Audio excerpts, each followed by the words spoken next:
శ్రీమాత్రే నమ. శ్రీ గురుభ్యో నమ. తదుపరి వృషభ రాశి. ఈ విశ్వావసు నామ సంవత్సరంలో పంచగ్రహ కూటం అనేటువంటిది ఏప్రిల్ మధ్య కాలం నుండి ప్రారంభమై మే మధ్య వరకు కూడా ఈ యొక్క సూర్యగ్రహ గమనము అలాగే చంద్రగ్రహ గమనాన్ని బట్టి 2 సార్లు పంచగ్రహ కూటం అనేటువంటిది సంభవిస్తుంది. వీటికి సంబంధించి వృషభ రాశి వారికి 11వ ఇంట ఈ యొక్క పంచగ్రహ కూటమి సంభవిస్తున్న కారణం వల్ల చాలా ఆరోగ్యవంతమైనటువంటి వాతావరణం ఉంటుంది, ధనలాభం ఉంటుంది, ఆరోగ్యపరంగా బాగుంటారు. కానీ అనవసరమైనటువంటి విషయానికి సంబంధించి విద్యార్థి దశలో ఉన్నటువంటి వాళ్ళు కానీ గృహిణులు కానీ ఏదో ఒక విషయాన్ని తెలుసుకోవాలి, అక్కడ ఏదో జరుగుతుంది అంటే అనవసరమైనటువంటి వాటికి సంబంధించి తాపత్రయపడుతూ సమయాన్ని డబ్బుని వృధా చేసుకోవద్దు. అలాగే ఎవరైతే ఉద్యోగస్తులు అలాగే వ్యాపారస్తులు ఉంటారో వీరు చాలా ప్రొడక్టివిటీగా పనిచేస్తూ ఉంటారు. అనవసరమైనటువంటి వాటి జోలికి పోరు.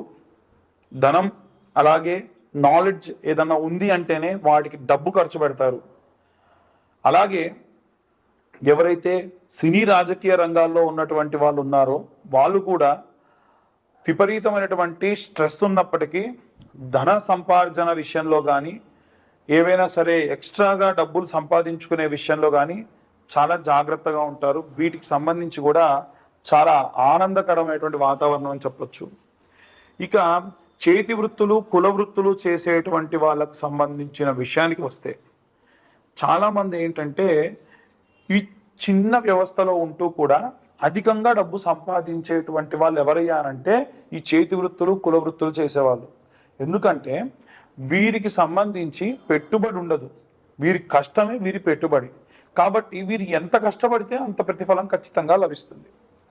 అలాగే ఈ యొక్క పిల్లల దగ్గర లేకుండా వృద్ధాప్యంలో ఉన్న వారికి ఆరోగ్యానికి సంబంధించి ఏదో అనుమానం, ఫలానా వస్తువు తింటే నాకు ఇబ్బంది వస్తుంది, ఫలానాది చేస్తే నాకు ఇబ్బంది వస్తుంది అనేటువంటి ఆలోచన విధానం ఉంటుంది. ఎట్టి పరిస్థితుల్లో అలాంటి అనుమానాలు పెట్టుకొని మీ ఆరోగ్యాన్ని ఇంకా పాడు చేసుకోకూడదు. వీరందరూ కూడా చదవాల్సినటువంటి మంత్రం ఏమిటి అనంటే శుక్ర ఓం శుక్ర అరిష్టేతు సుసంప్రాప్తే. మొదలు శుక్ర అని చెప్పే కదా, అది అనకండి, ఓం దగ్గర నుంచి ప్రారంభిద్దాం.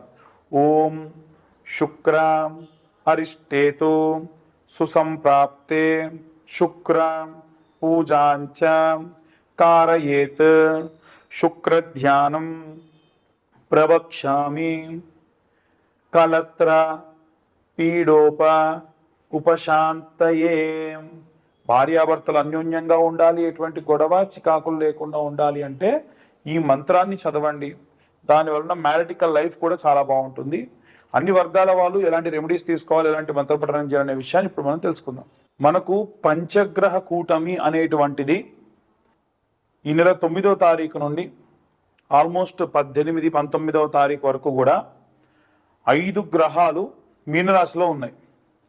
అందులో ముఖ్యంగా సూర్యుడు అలాగే శని, రాహువు, శుక్రుడు, బుధుడు ఈ గ్రహాలు మీనరాశిలో ఉన్నాయి.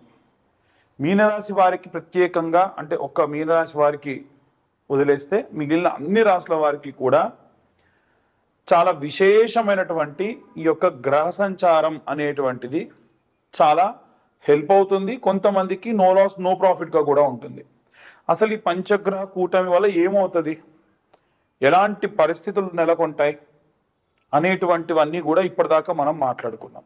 అయితే ఈ యొక్క పంచగ్రహ కూటమి 17వ తారీఖు పూర్తవుతుందో లేదో 25వ తారీఖు అంటే సూర్య గమనం అనేటువంటిది ప్రారంభమవుతుంది.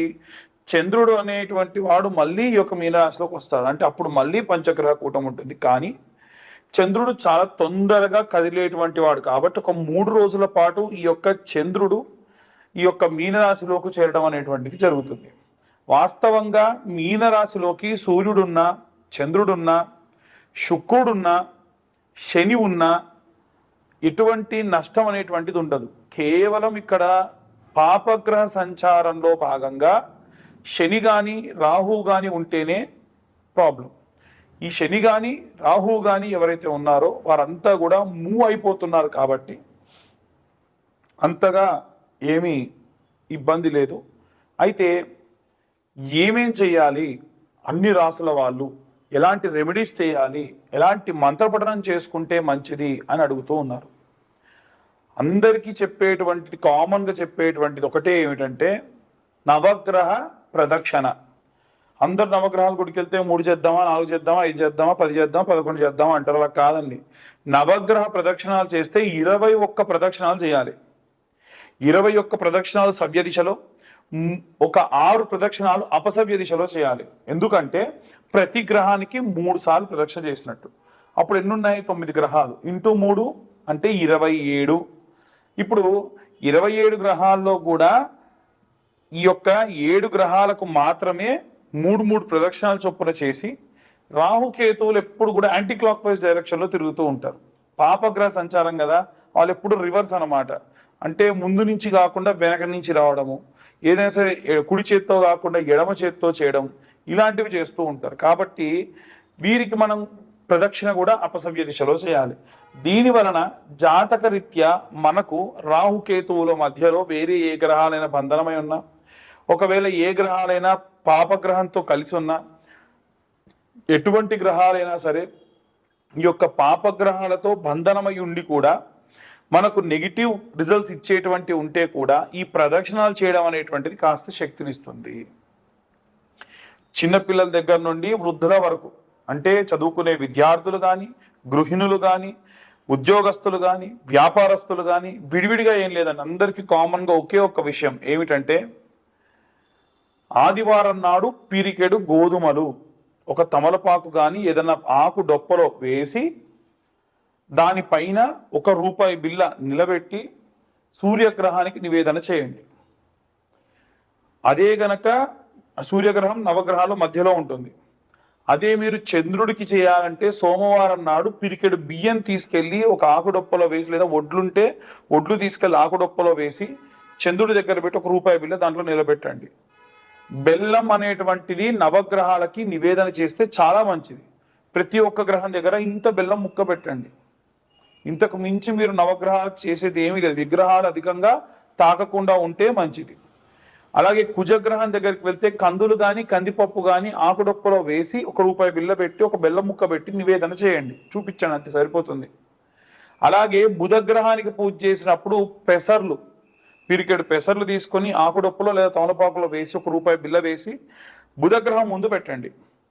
అలాగే శనగలు తీసుకొని వెళ్ళి గురుగ్రహం ముందు పెట్టండి. అలాగే ₹1 బిల్ల బెల్లం కామన్ అన్నిటికీ కూడా. శుక్రగ్రహం దగ్గరికి వెళ్తే బొబ్బెర్లు లేదా అల్చందలు అంటారండి. ఈ బొబ్బెర్లు తీసుకొని వెళ్ళి పిరికెడు బొబ్బెర్లు వేసి దాంట్లో ₹1 బిల్ల వేసి పెట్టండి. శని గ్రహం దగ్గరికి వెళ్ళినప్పుడు మాత్రం విగ్రహాన్ని ఎట్టి పరిస్థితుల్లో ఆడవాళ్ళు తాకొద్దు, మగవాళ్ళు కూడా తాకుండా ఉంటే మంచిది. పిరికెడు నువ్వులు, దాంతోపాటు ₹1 బిల్ల. ఆ ₹1 బిల్ల కూడా వీలైతే స్టీల్, అంటే ₹1, ₹2 లాంటివి అయితేనే బెస్ట్. ₹5 పెట్టకండి. పెట్టి దాంట్లో బెల్లం ముక్క పెట్టి ఇంతంత నువ్వుల నూనె శనేశ్వరుడి పై నుంచి పోయండి. ఆవ నూనె పోసినా మంచిదే. నల్ల రంగు ధాన్యం నుండి వచ్చినటువంటిది ఏ నూనె పోసినా శనికి చాలా ఇష్టం.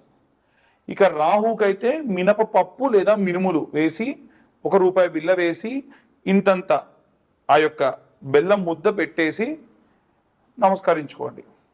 అలాగే కేతువుకైతే ఉలవలు, నల్ల రంగులో ఉండేటువంటి ఉలవలు ఉంటాయి కదా, ఈ ఉలవలు ఓ పిరికెడు ఆకుడొప్పలో వేసి లేదా తమలపాకులో వేసి ₹1 బిల్ల దాంట్లో పెట్టేసి ఇంత బెల్లం నైవేద్యంగా పెట్టండి, చాలు. ఈ షష్టగ్రహ కూటములు, పంచగ్రహ కూటములు, జాతకరీత్యా ఉన్న దోషములు ఇవన్నీ పోవడానికి ఒక్క వారం పాటు మనకు సోమవారం నుండి ప్రారంభిస్తే, మళ్ళీ లేదా ఆదివారం నాడు ప్రారంభిస్తే ఈ యొక్క శనివారం వరకు ఈ రెమెడీస్ చేసుకుంటే సరిపోతుంది. ఇప్పుడు మీ అందరికీ డౌట్ వస్తుంది, ఏమిటంటే ఉన్న గ్రహాలు 9 అండి, మీరు చెప్పిందేమో వారం రోజులు ఎలా చేయాలి? మంగళవారం నాడు రాహుకేతువులకు చేసేయచ్చు, కుజుడితో పాటు రాహుకేతువులకు చేయొచ్చు. లేదు ఆదివారం నాడే సూర్యుడితో పాటు రాహుకేతువులకు కూడా చేయొచ్చు, ఎటువంటి దోషం లేదు.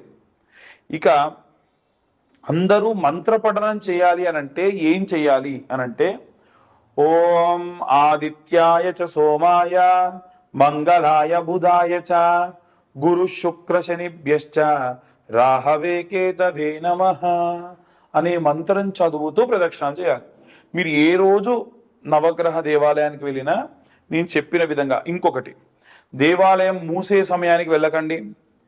ఉదయాన్నే వీలైతే 7-8 గంటల వరకు దేవాలయానికి వెళ్ళే ప్రయత్నం చేయండి. లేదా గృహిణులు ఉంటారు పాపం, ఇంట్లో అందరికీ వంటలు చేసి పంపించాలి కాబట్టి 9-9:30 ప్రాంతంలో వెళ్ళండి. దాని వలన కాస్త ప్రశాంతంగా ఉంటారు. ఇక చాలామంది మీ మీ యొక్క పేర్ల గురించి అడుగుతున్నప్పుడు మీ పేర్లు చెప్పి వాటికి సంబంధించి జాతకం చెప్పమంటున్నారు. పేరు బలం మీద జాతకము 100% ఎవరు చెప్పరు. అలా చెబుతానని చెబితే నమ్మొద్దు. నేను చెప్తానని చెప్పినా నమ్మకండి అనే చెప్పే గతంలో, ఇప్పుడు చెప్తున్నా. మళ్ళీ మళ్ళీ చాలా మంది ఫోన్స్ చేసి మీ యొక్క పేరు బలంతో జాతకం చెప్పమంటున్నారు. దయచేసి మీ date of birth, time, place ఉంటే మీ జాతకం గురించి కాస్త డబ్బు ఖర్చు పెట్టి పూర్తి జాతకం తెలుసుకోండి. ఒక 2025 రూపాయలు మొత్తం ఈ యొక్క జీవిత కాలానికి సంబంధించిన జాతకం 60 పేజీల్లో మీకు అందిస్తున్నా ఈ 2025 సంవత్సరంలో. అంతకు మించి కూడా మీరు ఖర్చు పెట్టాల్సిన అవసరం లేదు. రెమెడీస్, దానికి తగ్గ రెమెడీస్ మీకు పంపించడము, చెప్పడం కూడా జరుగుతుంది. ఎట్టి పరిస్థితుల్లో వీటికి వినా ఇంతకు మించి ఇంకేం కూడా చేసేటువంటి అవసరం లేదు. అందరూ కూడా జాగ్రత్తగా ఉండండి. మన వాతావరణము కూడా ఈసారి చాలా విపరీతంగా ఉంది. ఎండలు బాగా ఉన్నాయి. ఎండాకాలంలో వర్షాలు అప్పుడప్పుడు అధికంగా పడుతూ ఉంటాయి. చాలా జాగ్రత్తగా ఉండండి. ఆరోగ్యం పట్ల ముఖ్యంగా పిల్లలు 12 సంవత్సరాల లోపు బాల్యంలో ఉన్న పిల్లలందరూ కూడా ఆరోగ్యం జాగ్రత్తగా చూసుకోండి. సర్వే జనా సుఖినో భవంతు. స్వస్తి.